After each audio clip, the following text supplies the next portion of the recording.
Hello, I'm Myrna's Campbell, founder and CEO of Kimia and Kimia Reset. Thank you so much for joining us for this episode of Digital Transformation LinkedIn Live. And right now, I'm in Pennsylvania today, and the weather is really sunny and blue sky. I'm really curious to know where you're right now. So, whether the sun's shining there or is raining. So, please write in the chat to say hello, introduce yourself, and let me know where you're tuning in from. My purpose is unleash the human potential to create a healthier world. And my vision is to inspire pharma, commercial, and marketing leaders to shift from, being message bearers to become healthcare professionals, trusted advisors. And my whole kind of goal is to unlock the power of genius within people and create that genuine connection.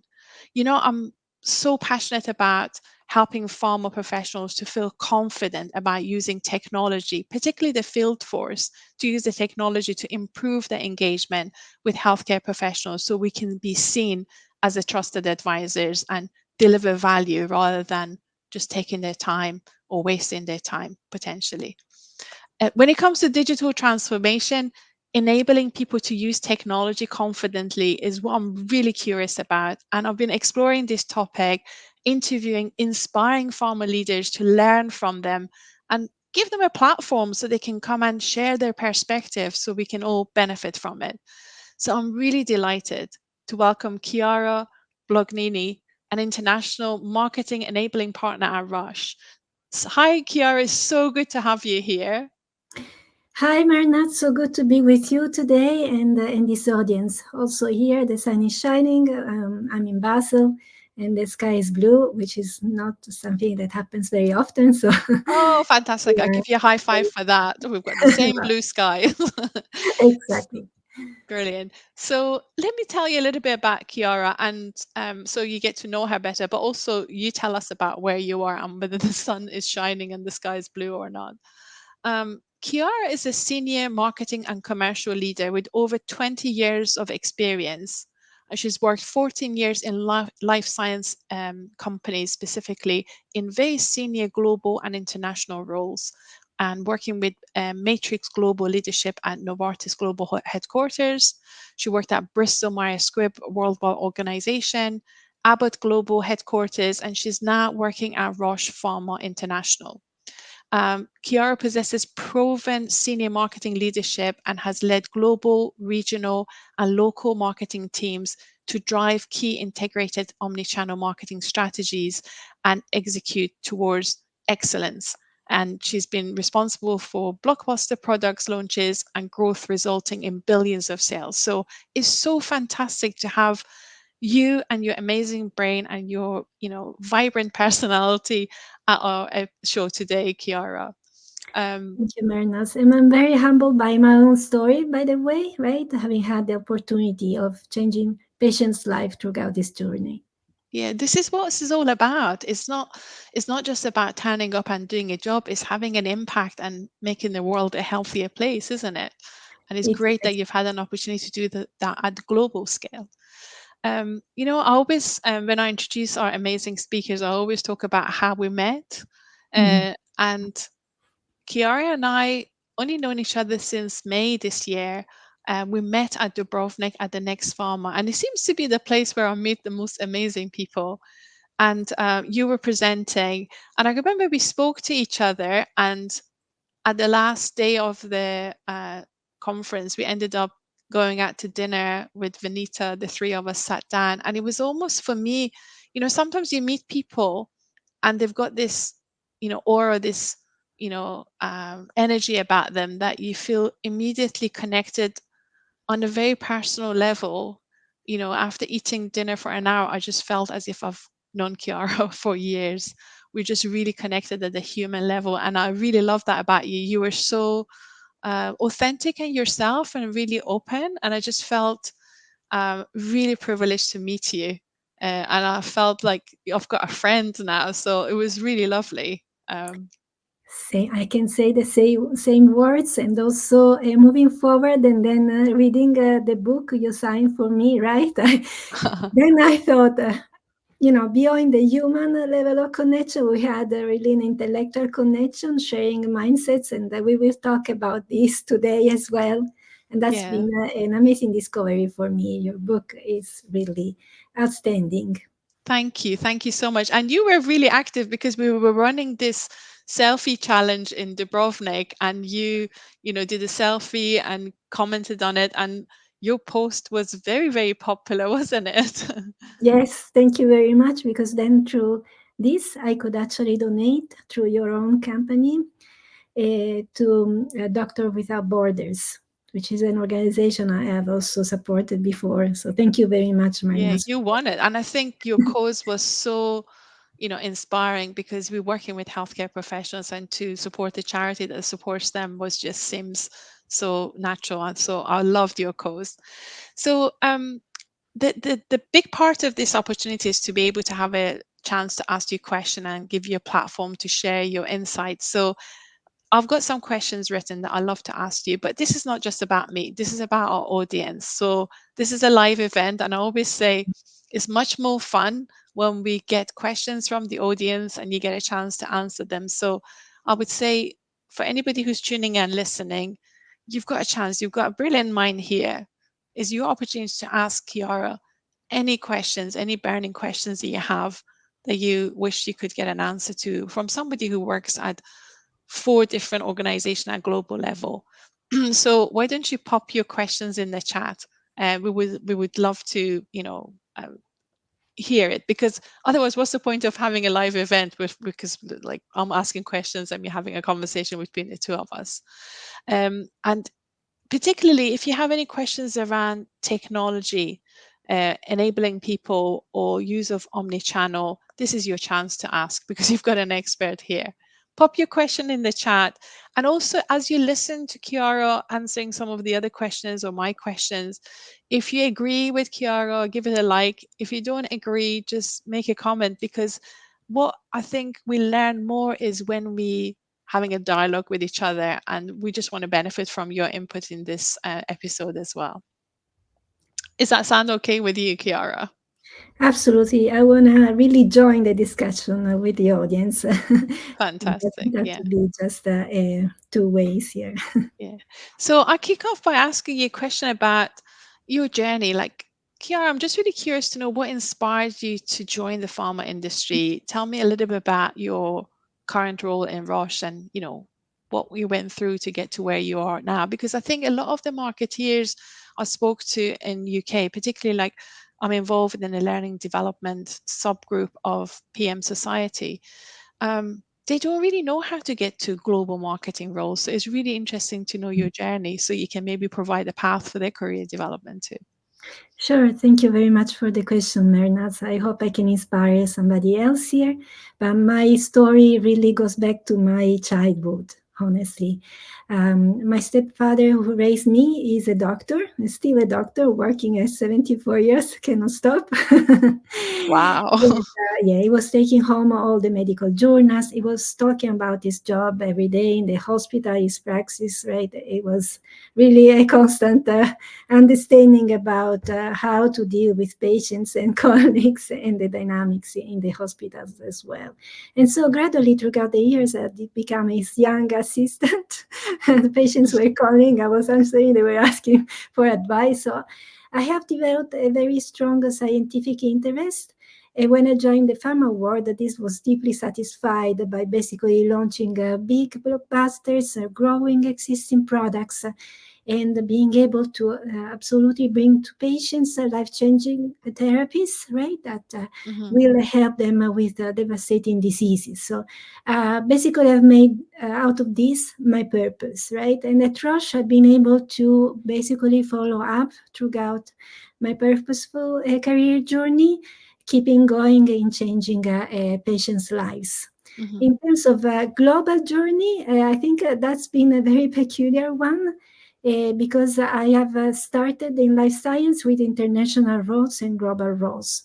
And that's been an exposure I had through previous experiences in international environments. And so I believe that the traditional one, as you know, Marinette, is a bit different. also this is an example that things can go differently. So Mhm. try out what you want to achieve, despite any circumstance that you might have, and Mhm. tower over your circumstances. That's very inspiring. So you like have that vision and don't potentially see barriers, see opportunities, and see yourself in that role and go for it. That's brilliant. Thank you. So Chiara, tell me, you've got extensive experience in senior global marketing roles. How have you seen the approach to digital transformation change and evolve in the last 5 years? Yes, as you know, in the last 5 years have been big changes, and so we have gone through a pandemic. And before the pandemic, we had marketing and digital marketing really splitted. They were also working in silos. Sometimes digital transformation was really disconnected from strategy, which is something we always have to avoid, right? Throughout the pandemic, we had a very rapid acceleration in digital marketing, and that brought really the digital marketing function closer to the traditional marketing. After the pandemic, I think there's been a major effort in integrating, and specifically in some companies, marketing and digital marketing to work as one function. So this is really the evolution we've had in the last 5 years.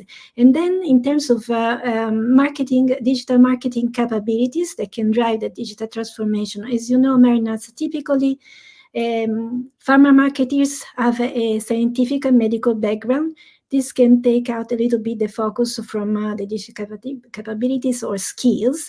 But Mhm. I believe that moving forward, right, the new generation, the digital natives, right, will absolutely have those digital skills within, and will drive digital transformation much faster. So, looking a little bit also to the future here. Yeah, that's good to know.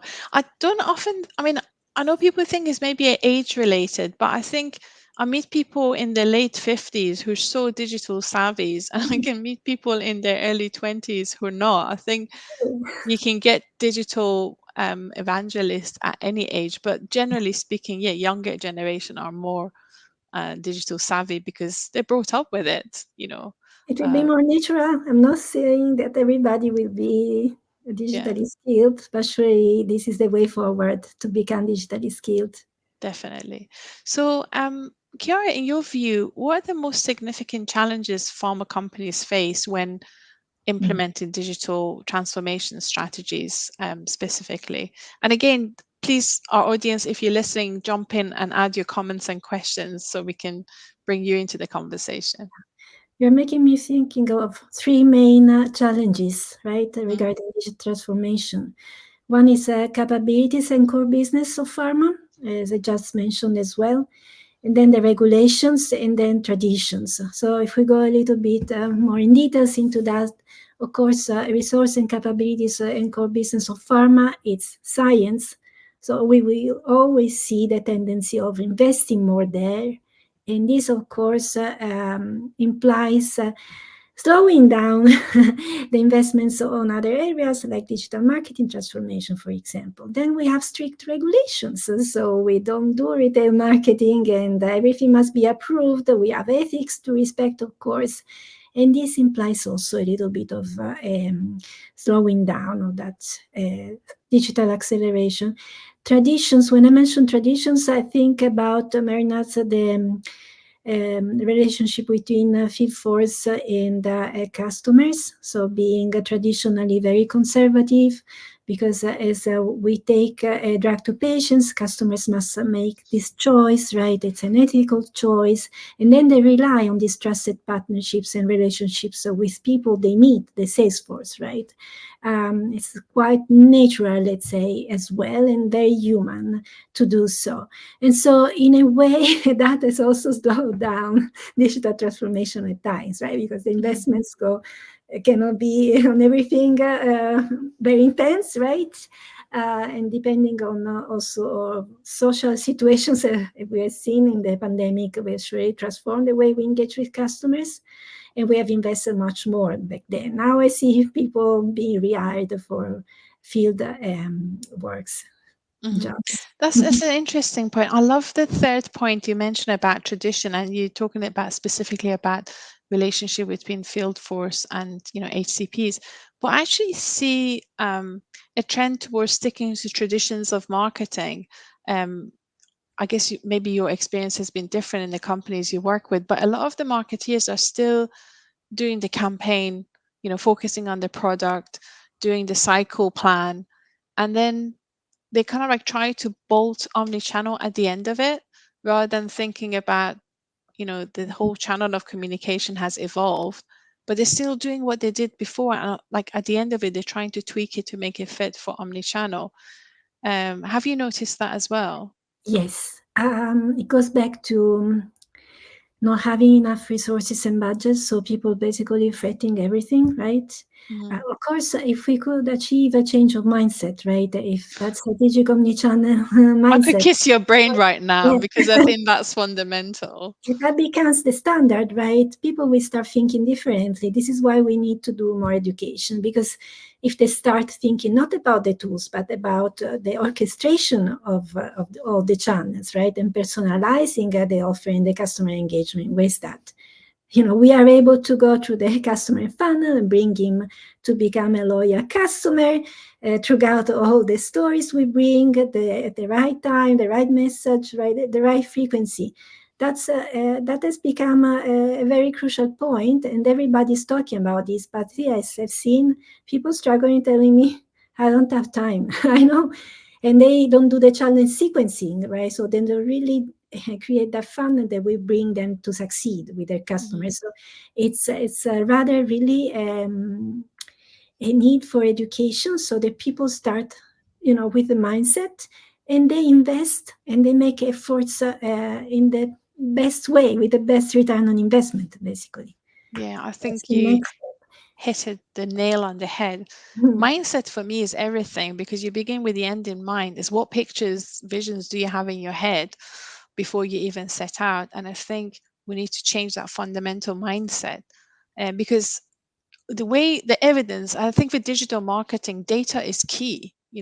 Are we making decisions based on data driven insight, or is it based on what we've always done? And I think currently, based on evidence presented by across health, there's a digital divide between what healthcare professionals prefer in terms of promotional content and educational content. More of them are opting for a mix of face-to-face and digital channels, but far more, channels that try to communicate using remote channels are not meeting their demand. So there's a gap between their demand and what pharma is supplying. And I think, particularly in the field force, there seems to be a reluctance to shift away from face to face and adopt those remote channels because they kind of like think, oh, now the pandemic is over, we can go and see them. But I talk to HCPs all the time. A lot of them are running telephone clinic or remote clinics. They are not physically in one office anymore. They're moving all the time. And, last week on a Friday, my 5 o'clock, which is 10 o'clock in the UK, I was receiving emails from one HCP, and on Sunday, about afternoon, I received another. So it tells me their workload is so much. They consuming educational content in their personal time. So how do you think we could close this digital divide to provide content educational and promotional to HCPs when they need it through the channel they prefer? Yeah, in my opinion, it's the personalization what we were just mentioning, right? That will close the gap. Mm, Also, honestly, I've seen from some companies, some pharma companies, lots of investment in digital engagement, right, to serve the healthcare providers' needs. So some of these companies are moving in the right direction that you were outlining. We serve our customers at the best, and we deliver the seamless customer experience we all aim to accomplish. Mm. mm, And there is one thing I think I missed to say before regarding the digital transformation challenges.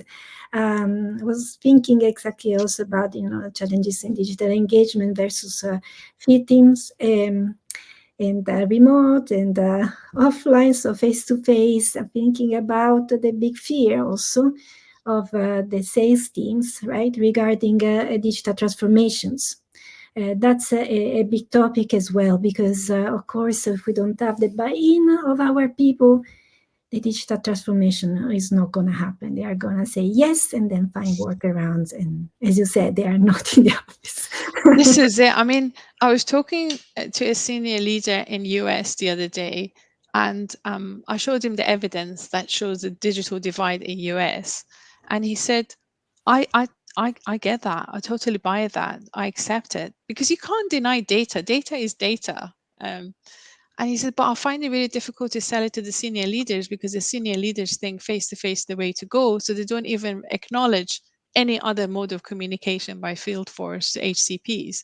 And if you consider the distances in US, you're spending hours driving.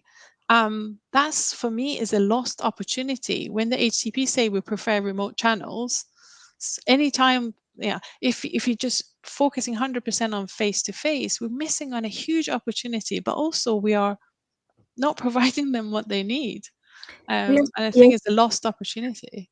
excellent in both, right? The digital engagement and face to face, and understand for each customer what do they need and when. When is the remote engagement going to win their heart?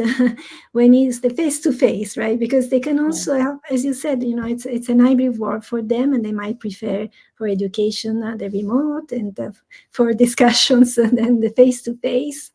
So I really challenge ourselves to work through the insights, understanding from the field, right? And also from all the digital campaigns we run, from other functions, what is that our customers really want from us? Mhm. How did they want to be engaged and when?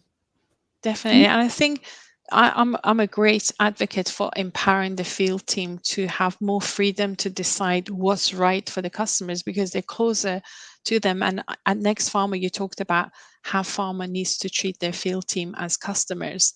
I'm really curious for you to elaborate on that and share your perspective on it, Chiara. Yes, and Mernat, this is a strategy that I actually, by reading your amazing book, Omni Advantage, right, I discovered you share, and it's a very unpopular vision, right, that I'm so happy to find you as an ally within that. And it's also very important for us to change the mindset around how we deliver, say, strategy.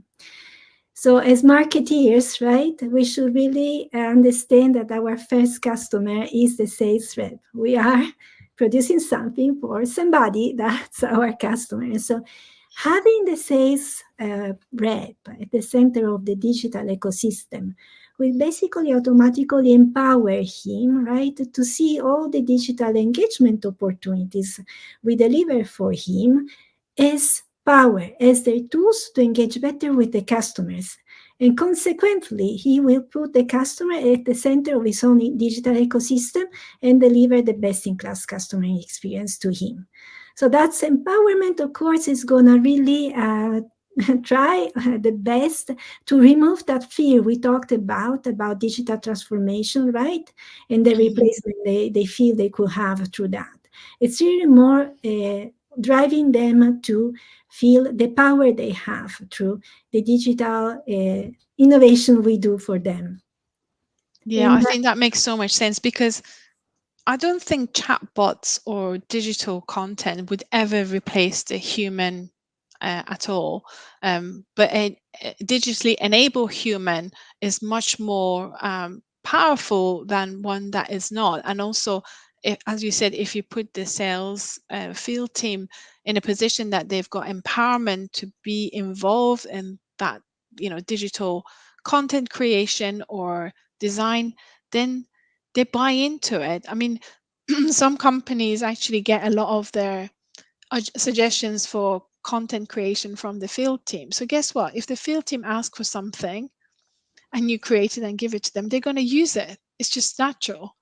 But if you create something without their involvement, without their input, then they're not going to buy into it. They see faults in it and they might be reluctant to use it. So I think at the end of the day, the customers don't see us as MSLs or reps or marketeers or medical. They just have an interaction with a pharma company, and the frontline team, whatever you want to call them, are their point of contact.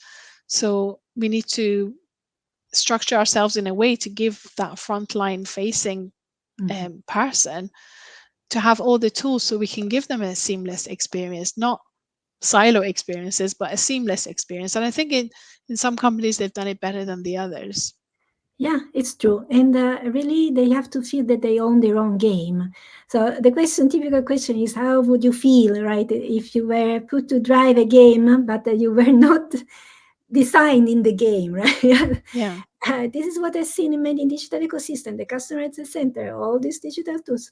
The sales rep is not there. yeah, So let's put him in the center first, and then the yeah. customer, of course, as a consequence will come. But Chiara, I mean, the book was published, the Omni Advantage was published in January, and more and more I'm coming across people like yourself Mhm. who believe in that. So although maybe it's not the common practice, enabling field team, giving them the resources, I think I'm finding more and more allies that actually are on the same page. In fact, few people said to me, if I was going to write a book, that's what I would have written in it. So I think maybe we need to start a little bit of a movement, gather more momentum with having more like-minded people, rallying behind the cause to really unleash the potential of the field force. They are very talented commercial people. They really care about the customers. They want to deliver value, but they can only do it if the whole organization supports them to Yeah. be to create that seamless experience. What do you think? I totally agree with you, and I guess many people in the audience here will say, but we can also do digital engagement without the sales force.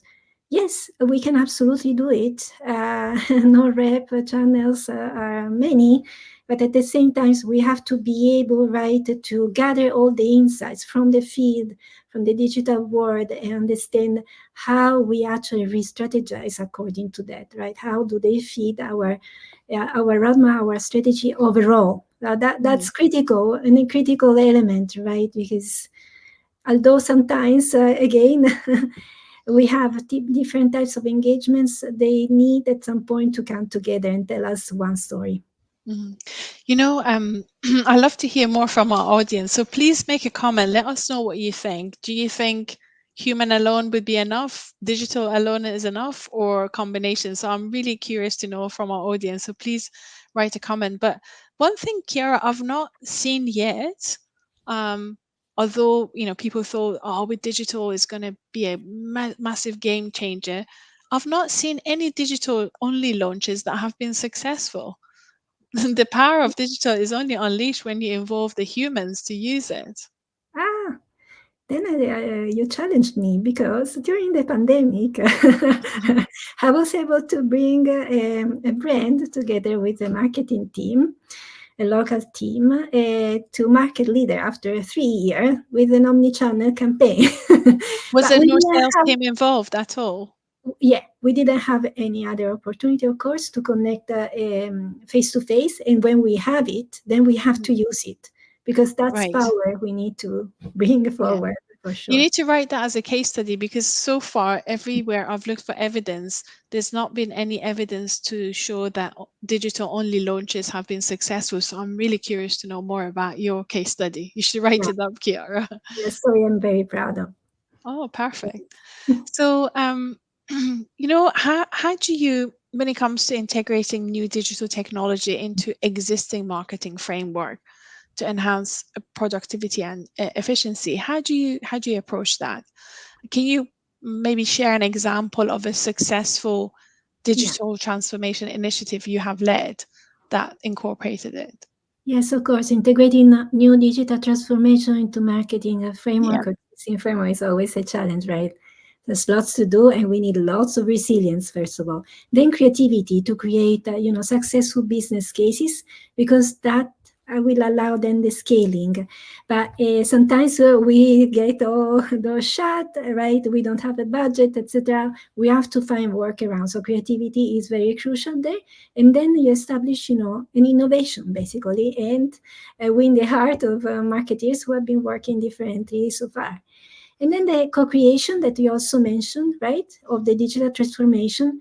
So co-creating also the vision and co-creating the programs will really drive the innovation within the company. And finally, build those strategic partnership that will enable and mobilize people to basically bring the innovation within the business at a global scale. Ah, we Mhm. have a comment. Good. Yay. That's James Harper. Hi, James. It's great that you joined us here. James says sales leaders and regional area managers are important customers too. They will keep the momentum going if they believe in the digital strategy, data, and content. Yes. So, do you want to comment on that, Chiara? Yes, thank you, James. Yes, I would like to co-create with you moving forward. So yes, this is what I meant, working together, and I'm really an affiliates advocate, right? So I believe, right, that global comes from local and not the other way around. Top-down approaches are really not winning. Yeah, I just want to add comment. James runs a company that they support with adoption of Viva for field teams. He used to be a sales rep and really proud of that, and so am I.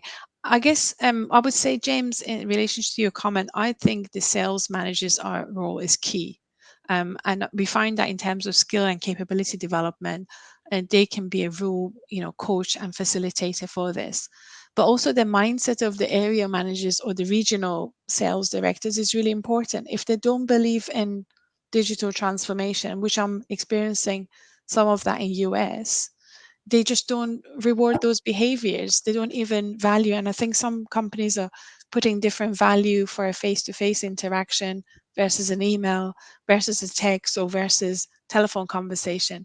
And those are really, for me, is really irrelevant, because when you're having a conversation with somebody, you might meet them face to face, and then they ask for information. You communicate that through email. And as long as you have a two-way communication, you're moving them up the adoption ladder. You can't really give 1 point for a face to face and half a point to an email.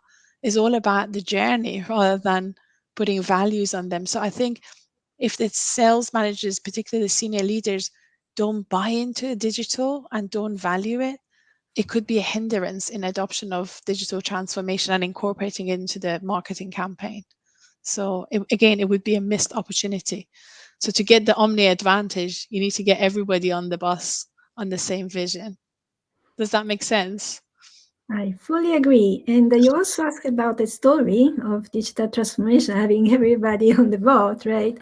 And I have pioneered twice marketing automation, right? And the second time, instead of having the budget to, build a global strategy, etc., bring it to the affiliates, I had nothing. I always had the door shut on me. And so that this is when I used the creativity I was talking about, Mhm. creating through a campaign, basically the first marketing automation personalized segmented campaign. That was the omnichannel engagement we had, and basically that resulted in 80% of our customers changing their prescribing behavior. So a solid change shift in the prescribing behaviors, and in other cases, other markets have come to get their products as market leaders. So I truly believe, right, the digital transformation must be based on solid business cases, honestly, right? We need to have a prototype, we need to have insights, we need to have visions that can really inspire people who know the business very well. So Mhm. that's a way to change the traditional way of doing marketing. I think the feed is not working today really well.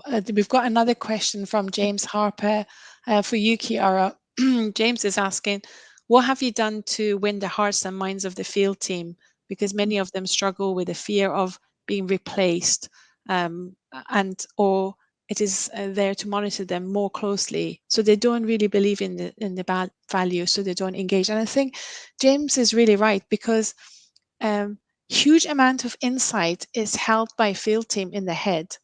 Yeah, Um, they don't necessarily write it in the CRM system, because the CRM system is seen as a big brother watching me, monitoring me, rather than a repository of information that can be used for the for good.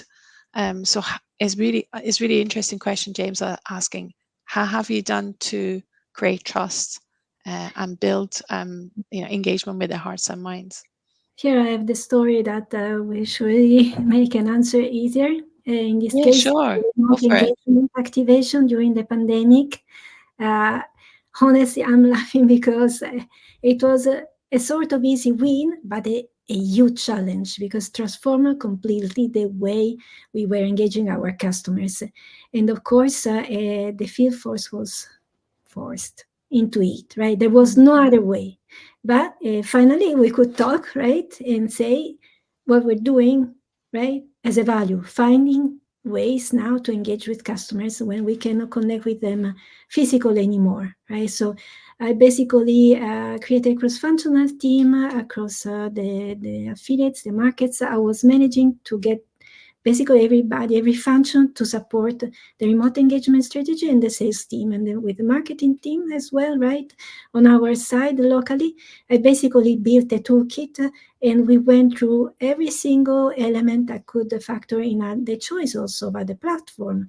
So what are the user interactions, right, you're having? How are you having these interactions? Design them so we understand how to replicate that, basically. And so I don't go into all details, but basically this was an easy win. James, probably he would have liked to have a more challenging story, but this is also a story that opened to the trust in digital, right? And doing the work differently and seeing that this works as well. And as Mernat said, in many ways, also digital education for customers is expected by customer and can be really empowering the sales force, focusing where they need to, rather than going across every single thing at every single call that with the customer can last 5 minutes. mm. So, what did you do specifically to create that trust, Chiara? That's probably Indeed. quite a key thing. Yeah. I'm so happy that necessity sometimes, I think in most of the times, human beings are really driven by necessity. The trust was really trying to understand them, right, fully, understanding their challenges were very diverse by product, by disease area as well, as it always is, right? And Mm. the types of interactions would have been totally different. And so, working hand in hand with them, I saw them becoming very independent very quickly. Okay, Yeah. brilliant. Thank you for that question, James. I hope Chiara answered you. If you have any supplementary questions, please pop it in the chat. We've got Laura Kennedy here with us. Hi, Laura. Thanks you dialed in and joined us today. Laura's asking, when it comes to rich insight, the field force are essential, especially when it comes to understanding the customer context, rationale and non-rational drivers, and the nuances of the experience which inform the customer journey we create. So um, I guess that was a comment rather than a question, but do you want to elaborate on that comment? Yes, I believe without insights, we don't have a marketing strategy, right? And I am always a believer that those insights cannot come only from digital campaigns. What makes sense, we won't be able to define the next best action, not just through those insights. We need the field force, we need medical, we need also other functions, access, right? Converging all those insights basically into one orchestrated data strategy that will feed our strategy, and we will be able to re-strategize and really deliver the very best next action that our customers deserve and are expecting from us. Mm. And I guess going back to James's question about building value and the trust, Mhm. if that insight was being fed back to the field team so they could use that insight to personalize the interactions better, then they're going to see the value in it, right?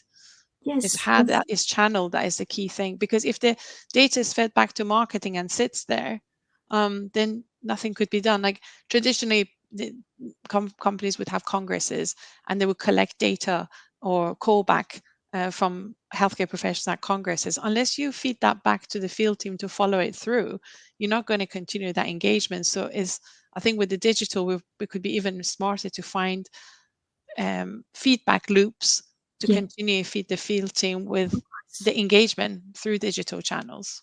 Yes, and predictive tools are available at Salesforce in some companies, so I'm sure they will make a very good use, but it's important all the data are there. And I know it requires lots of education to get the field force to basically deliver those insights, and technology is not always helpful, so it's very important to make it easy for them, Hmm. right? To make it easy in general, to make, digital tools that are easy to use in that 5 minute call interaction. You need to be impactful. You need to also have emotions into that, just to open to something else, another topic, right? Don't be dry in your communication. But yes, easiness in technology is very key for the sales force to be fast and efficient and buy into that. It's brilliant that you mentioned that, because that's your mindset. You're starting not thinking about, I'm just going to give them something complicated that they're just not going to be able to get their head around it. You're thinking about keeping it simple, keeping it relevant, and allow time to create that creation of emotion. So that's fantastic. And James commented here to just continuing that conversation, saying trust is a foundation, and sharing evidence of success make it stronger and stronger over time. So we need more stories of Success. involvement and success stories to create that trust. And it takes time to build that trust. We Yeah. need shared success that can be replicated across the whole enterprise.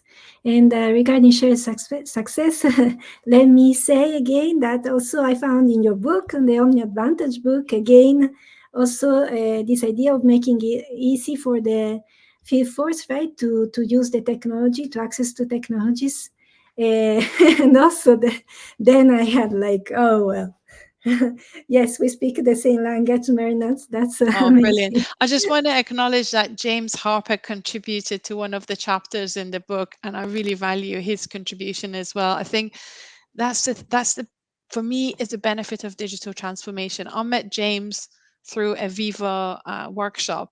So we met during, pandemic remotely, and then we realized we think in the same way. That's why I invited him to contribute to that chapter. And I think we just maybe need to get more allies to actually see the value that the field team, they're just not echo to just communicate the marketing messages. They've got a brilliant mind. They are creative commercial people, and we need to treat them like adults. They're not just a postman to deliver marketing messages. They can actually bring so much to the table. And I think breaking down the silos in the organization allows us to really recognize diversity, value each function bring in. Because as I said, at the end of the day, the HCPs, deal with a company. They don't dealing with functions. We just need to better align ourselves so we sound like a um, seamless organization. Yeah. Um, so is there another comment? Oh, there's a comment from Neil Flash. So let's see what Neil says.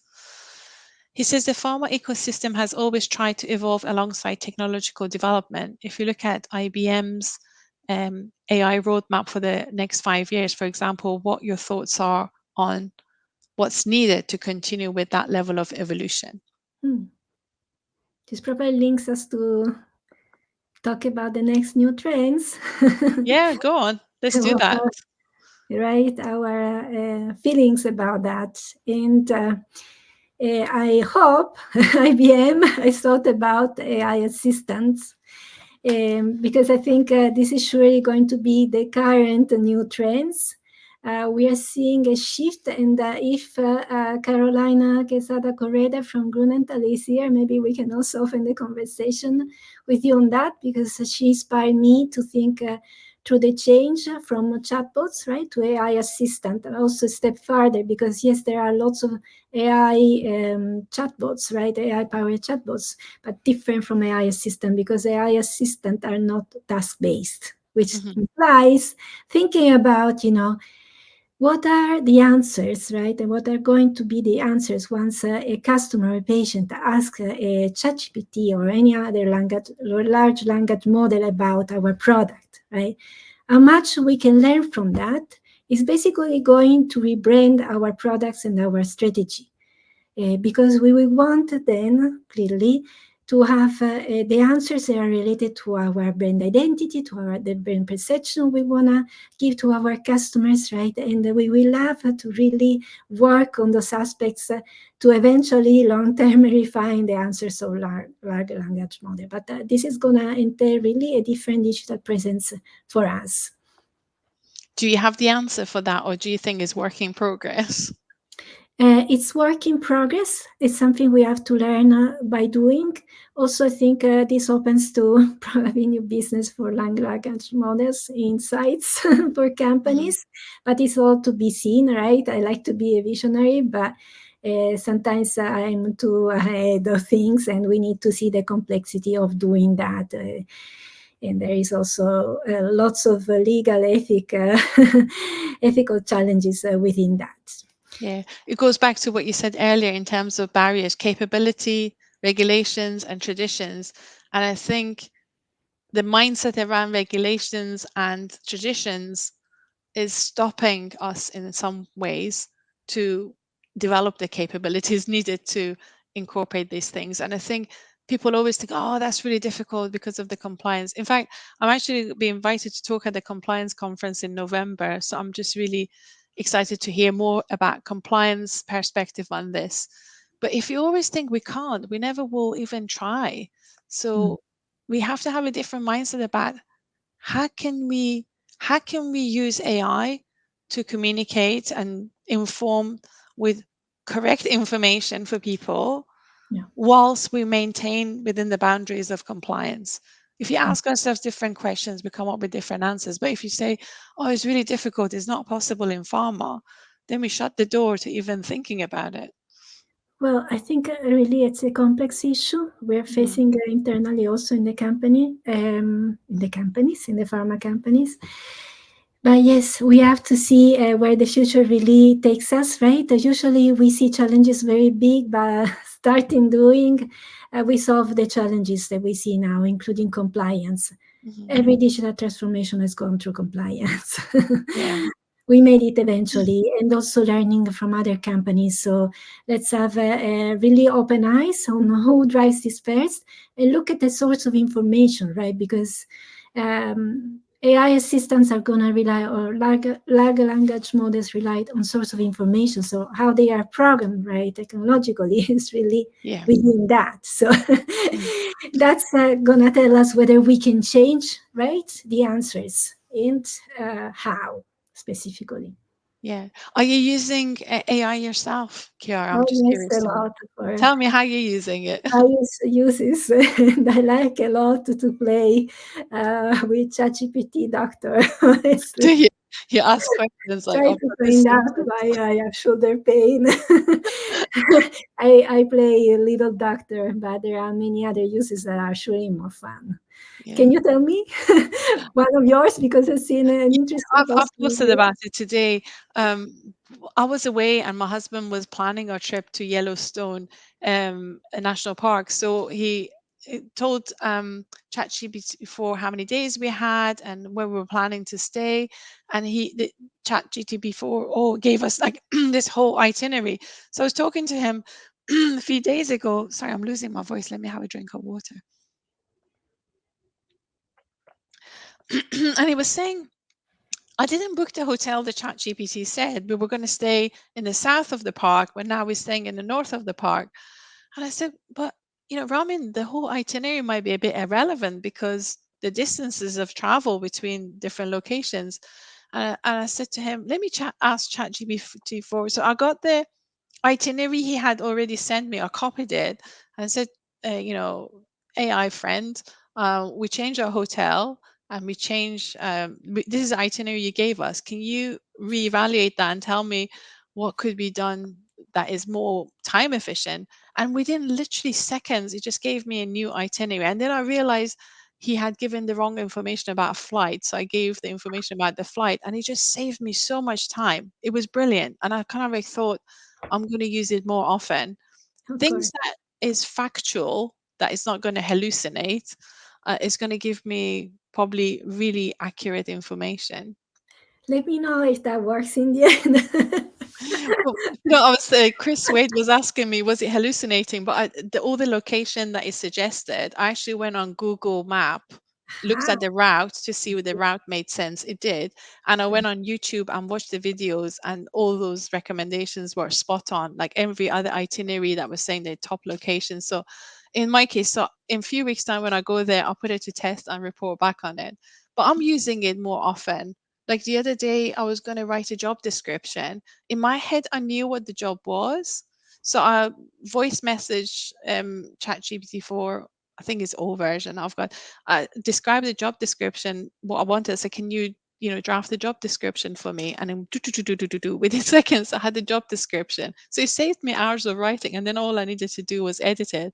And I said, oh, can you turn this in an ad? And it turned it into an ad. I put it on LinkedIn. I had 42 people applied for that position. So Mm, it does work. It saves time. Yeah. yeah. It has a very elegant language. We can learn a lot from that and gives us Yeah. also structure, of how we really write in that sense. And also, I wanted to mention, of course, in the pharma marketing world, AI is more prominent for insights, right? Hmm. And also for content generation, I'm seeing a start into that. And I really like the use of AI for adapting content to our markets, right? Because before this was always a major effort, and now with easy to use AI tools, also local markets with few resources can change an image just typing a query, right? The image must reflect this culture or you know the specific zone of the word, etc. And also the language, right? The way the language is actually not only translated, but it's really brought to the Hmm. customers and patients. And this happens through queries. Before we were spending much more money. Sorry for the agencies, of course. Really believe, right, in human work, but it helps many markets and team which don't have the luxury of having a budget for agencies. So, driving cost efficiency. Mernas, muted yourself. Yeah, thanks for that. I think my headset needs to be replaced. It just mutes me every now and then. Ah, I okay. was going to say, I noticed with LinkedIn, when you go to post something, it gives you AI suggestions. I don't actually like it because sometimes copy generated by AI doesn't sound like me. I prefer to be more organic, even if I've got grammar mistakes or spelling mistakes or Mm, whatnot. I just feel sometimes the content becomes too pasteurized when AI writes it. yeah. So I think sometimes it's good, sometimes isn't. Again, you Mm. have to make your own judgment on it. But I'm curious to hear from our audience. What's your experience of AI and where you're using it? Because I really love to know. Because we learn from each other. I mean, I started using an AI assistant for my meetings because the AI assistant can take notes and saves me time Yeah. thinking afterwards and writing it. And you've noticed when I have a meeting, I can send you a summary of what we chatted about afterwards. So I'm curious to know how everybody else is using it. But it's been absolute pleasure to have you here, Chiara. I think Yeah. I managed to ask you all my questions bar one. So maybe I can quickly ask you that question. When it comes, like data analytics plays a big role in shaping the marketing strategies. How do you ensure that that data is actionable? Oh, yes. Yes, of course, by making the goals measurable. That's the way. If you have a measurable goal, so you're measuring the goal, basically you're measuring the action. So then the insights become actionable. It's a consequence. I also very much like using a model that goes this way, basically linking the business outcome, the final business outcome, to the single metric. So you see the impact, right, of what you are delivering this way. And so basically it goes from strategic imperatives linking to objectives, objectives linking to tactics, and tactics linking to KPIs to metrics. So you have the single metric, each of them linking back to the strategic imperatives. So you're sure of the impact you're making, right? That's a wonderful way, in my opinion, best use of insights ever. That's brilliant example because it's not just data just being churned out. You're using a red line to bring you through the whole marketing strategy and It's measuring only, yeah, it's not only impact, of course, because it's feeding the strategy, right? And basically helping us to re-strategize. That's crucial. it. The closed loop marketing we talked about before. Yeah, hey Chiara, this is another case study. You should really write it up because I Yeah. think a lot of the people talking about it, but having a real case study, you can actually see it. And you remember in Dubrovnik when Carolina Cortes from Grunantal shared the use cases, it just brought it all to life. I could really see how they're using it. So you must really write that Oh, because I yeah. think not every pharmaceutical company integrate the data into the core strategy and pull it through as a red thread. Yes, it's a model I actually started bringing forward from at the time I was at Novartis. So it has a long story, and lots of success has come through that. And I want to say, yes, I have written some of the success stories, so maybe we can, I can also share with them with you in writing. But at the same time, they weren't written with AI. And I want to confirm, yes, we can learn from AI, right? AI has learned Definitely. from us. We can learn from AI to write better. And this has been my experience with AI. I learned a lot about structuring content much better. So maybe you can make a good use of that. You or the audience I'm talking about, of course. Definitely, definitely. It's been an absolute pleasure to have you here, Chiara. I'm sure our audience really enjoyed hearing your perspective. Thank you so much for making time to come here. And also, thank you so much for mentioning the book. I was really touched when one of the team's marketing meetings in, was it in Greece, In uh, Greece, yes. requested 100 copies of my book as part of the reading recommendation for the group of marketeers. So I'm really happy because when you write a book, you don't know how it's going to land. You're just sharing your perspective. But I'm just really touched by the feedback from you and other leaders, and also contribution of other authors, including James, who's on this episode, joined us.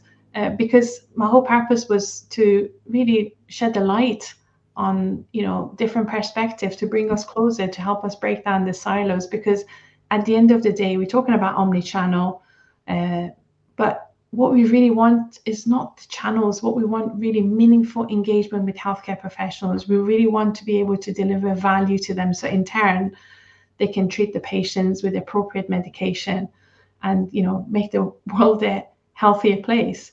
And if the book is helping people to understand different silos within our industry and better understand HCP's pain point and structure ourselves in a way to change the narrative, so we're not seen as just sales organization, we're seen as value driven organization. I think that's changed the whole perception about our industry. And I truly believe we can do that. I think we've got it within the power within us to collectively make a big difference. And thank you for leveling up our omnichannel mindset through your book. And I'm glad that the book exactly came to Roche, and 100 people have it in their hands. And these numbers are growing, of course. People are passing the book.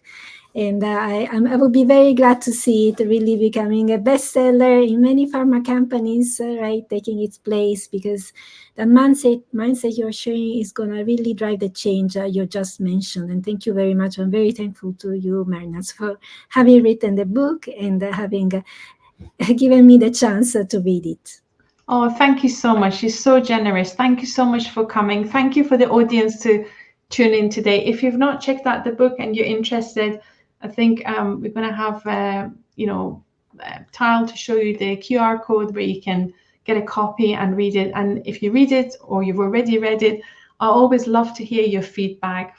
Feel free to message me on LinkedIn, share your feedback. And, if you think there's any changes I need to make, I'm also curious to know about it. As I said, it's been a real pleasure to have you here, Chiara. Thank you so much. And thank you for our audience who join in. And as I said, I believe we have the power within us to do something so much bigger than ourselves.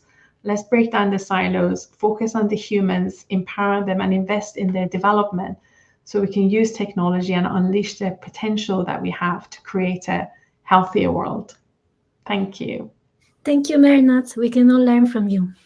Oh, cheers. You're a gem. Thank you so much.